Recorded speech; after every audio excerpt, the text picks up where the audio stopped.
quand on a pris conscience, moi et mes deux futurs associés, qu'on avait devant nous un long parcours, que dans le médical, on ne met pas sur le marché un produit dès la création, qu'on a devant soi un certain nombre d'années de mise au point, donc de dépenses, donc de ressources financières nécessaires, eh bien on s'est ouvert l'esprit et on s'est dit on a besoin de financiers.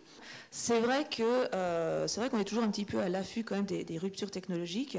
Donc moi j'étais dans le comité de sélection en fait de l'incubateur Créalis qui permet de voir les dossiers assez tôt, sachant très bien, il est vrai qu'on ne va pas investir sur des dossiers avant la création et que c'est assez rare qu'on mette quelques centaines de milliers d'euros en création par rapport au fonds en tout cas d'investissement que l'on gère chez Omnes.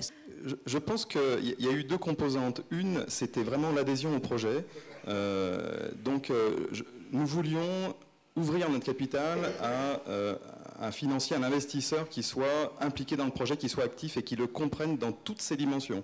Et ensuite, nous voulions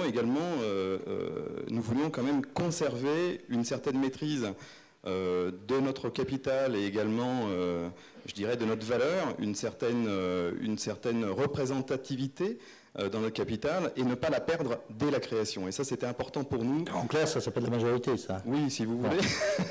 Donc voilà, quand on a une idée, qu'on a l'impression qu'elle intéresse pas mal de monde et qu'on se lance dans la création, si dès le lendemain, vous perdez tout pouvoir, c'est quelque chose qui est assez démotivant. Donc on a voulu conserver quand même une part significative du capital à l'ouverture. À un moment donné, il faut allier le business, la capacité de développer la société, ce qui demande beaucoup d'argent. Donc en effet, je veux dire, cet argent n'est pas gratuit.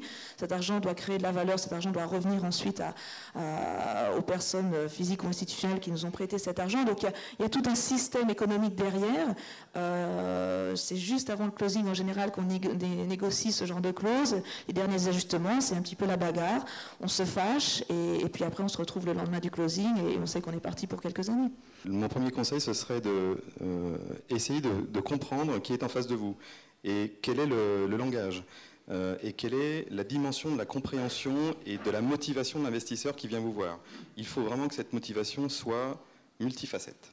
Voilà, il ne faut pas qu'il y ait une seule motivation, il faut vraiment qu'il y ait une compréhension de l'entreprise, de sa technologie et de son déploiement dans toutes ses composantes. Et la deuxième chose après la levée, c'est il faut démystifier l'investisseur et il faut se décomplexer. Quand on est entrepreneur comme moi et à la base je n'avais aucune connaissance de ce milieu, pour moi c'était un mythe, c'était un danger, c'était tout sauf quelque chose de facile à gérer.